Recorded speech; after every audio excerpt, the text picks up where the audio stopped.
এই যে দুইটা ট্রাক মাত্র বের হইছে, এই দুটো ট্রাকে যে মালগুলো পাঠাইছেন এগুলো কি কোনো ভাউচার লিখছেন? ভাউচার দেওয়া হয়েছে। সরকার থেকে বলা হয়েছে পাইকারি রেটে বিক্রি করার কথা হচ্ছে 1680 টাকা, কেনার কথা 1630 টাকায়, আর খুচরা যারা বিক্রি করবে হচ্ছে 1728 টাকায় বিক্রি করবে নাকি? আমি কি ভুল? ঠিক আছে, এটা পাওয়ার জন্য তো আপনার কিছু লাগবে না, খালি ইউটিউবে একটা সার্চ দেন। আমাদের করণীয় কি হইতেছে? স্যার আমি একটা কথা বলি। হ্যাঁ বলেন। আমি sir retired sir Saidul sir. হ্যাঁ এখন আমরা এখানে যে রেটে আমরা সরকার রেটটা দেয় ওই রেটে আমাদের আসে না। এখন এই যে এখানে যে কর্মচারীগুলো আছে এখন তো আগের মতন বিক্রিটা হয় না।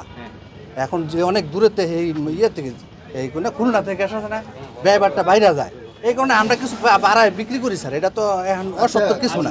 এখন যদি আপনারা বলেন না বিক্রি করবো তাহলে আমরা পরে গ্যাস না আনবো খুলনা স্যার। থেকে যে রেটটা আনছেন কাগজ দেন যে এই রেটে আনছি এইটা আচ্ছা, আমি আপনার কথাটাকে জবাব দিইনি, ঠিক আছে? আপনি বলতেছেন যে মানে যে রেটে আপনাকে দেওয়া হচ্ছে আপনার তার থেকে বেশি লাগতেছে, এই প্রবলেমগুলো আপনার তো জানাইতে হবে একটা জায়গায়। এটা ঠিক কাকে জানাবেন? এটা আমরা আপনাদের যে সরকার থেকে রেটটা দেওয়া হয়েছে এটা যদি আপনার না পোষায়, আপনাদের মালিক সমিতি আছে, বিভিন্ন রকমের আছে, যোগাযোগ করতে বলেন। যারা দামটা ঠিক করছে বিআরসি সে যোগাযোগ করেন, ওনার দাম ফিক্স করে দিবে, দাম চেঞ্জ করে দিবে দরকার পড়লে। আপনাদের পয়েন্টটা জানা না জানায় আপনি এরকম সরকারের হাতে সমান্য করতেছেন কেন? এটা স্যার আপনি আপনার নেসেসারি যে স্টেপগুলো আছে জরিমানা করা লাগে আপনার যা করা দরকার না, দেখেন। আর আনবো না, স্যার। আর এই যে ভাউচার দিবেন, ভাউচারে কোনো কিছু লেখা নাই কেন বা মেমো নাই কেন ওদের কাছে যে জিনিস নিয়ে যাচ্ছে? কোন ধরনের ব্যবসায়ী খুলনা থেকে আনছেন না, খুলনার ভাউচার দেন, বের করেন, ভাই আপনি অ্যাকশন নিয়ে নেন। বের করেন। আপনাদের ভিতরে এই সেলিং ভাউচার আর সেলিং ভাউচার দুইটা এই ভাউচার দুটো লাগবে। লাগবে।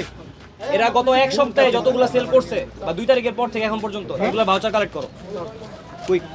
এই আপনারা বুঝতে পারছেন, সেটা হলো আপনি কত টাকা কিনছেন, কত টাকা বিক্রি করে এই কাগজগুলো দেন।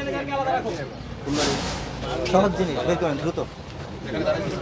আর যদি এখনো স্বীকার করেন যে আপনারা খুনে খুনে কিনেন, খুনে খুনে বিক্রি করেন, তাহলে আমরা এত ভিতরে ঢুকবো না। মোবাইলে মেসেজ দেওয়া কোম্পানি থেকে, মোবাইলে মেসেজটা তুমি দেখাও। এই যে আপনি এই গাড়ি বিক্রি করবেন, কত করে বিক্রি করছেন? কোম্পানির রেটটা স্যার দেখাও, মানে যেটা ওই কোম্পানি থেকে আসছে এই রেটটা।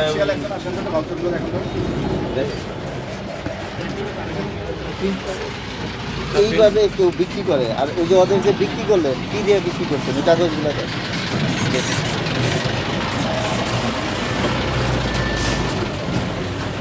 এই কাগজ লাগবে, ডকুমেন্টস লাগবে, আমরা তো মেসেজ দেখতে আসি নাই, ডকুমেন্টস লাগবে। এটা প্রিন্ট করে হবে, দ্রুত করেন ম্যানেজারকে, কে এই আপনাদের দুজন ম্যানেজারকে কে? এটা প্রিন্ট করে বের করুন তো। এক্সটিংগুইশারই চেনেন না? বাহ,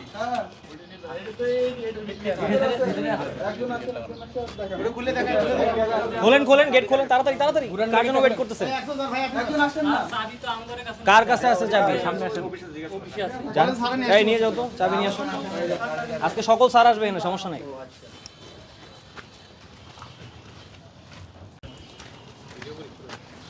ভিডিও করো এগুলো। বিগত 2/4/2024 তারিখ সরকার নির্ধারিত সিলিন্ডার গ্যাস এর মূল্যে চেয়ে বেশি মূল্য বিক্রি করা হয়েছে, যা সরকারি নির্দেশনায় অমান্যের শামিল।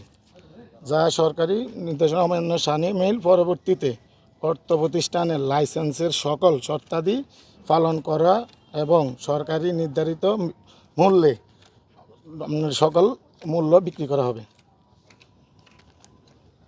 এই বিক্রয় করা অর্থ প্রতিষ্ঠানের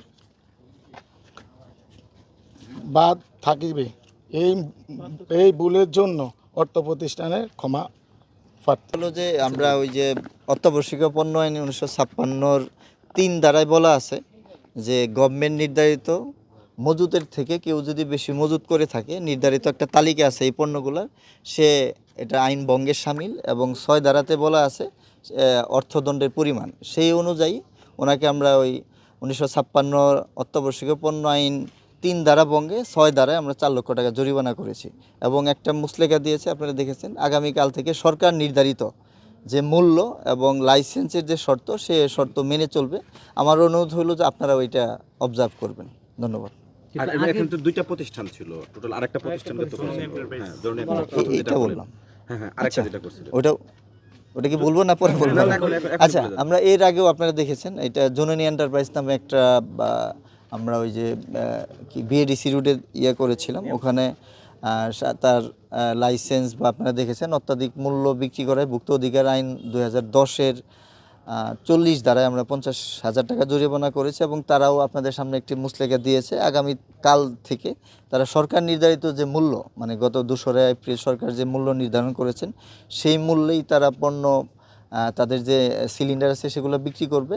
এবং আমি আপনাদের বলেছি যে লাইসেন্সের শর্ত মানতেছি কিনা সেটা আমরা অবজার্ভ করে যদি মনে করি যে শর্তটি ভঙ্গ করেছে, আমরা লাইসেন্স কর্তৃপক্ষ বরাবর আমরা লিখিত আবেদনের মাধ্যমে তার লাইসেন্সটি বাতিল করবো ইনশাল্লাহ। আর এই জরিমানাটা করতে মানে দীর্ঘ একটা সময় কেন লাগলো এখানে? এইটা হলো যে যেহেতু আপনারা নিজেরাও দেখেছেন বড় একটা স্টক আছে এইখানে, সেইটা আমরা অ্যাটাচমেন্ট হিসেবে নিয়েছি যে আজকে পর্যন্ত তার কত স্টক আছে, কত পিস ফুল আছে, কত পিস এখানে আপনারা জানেন যে এমটি বোতলও আছে।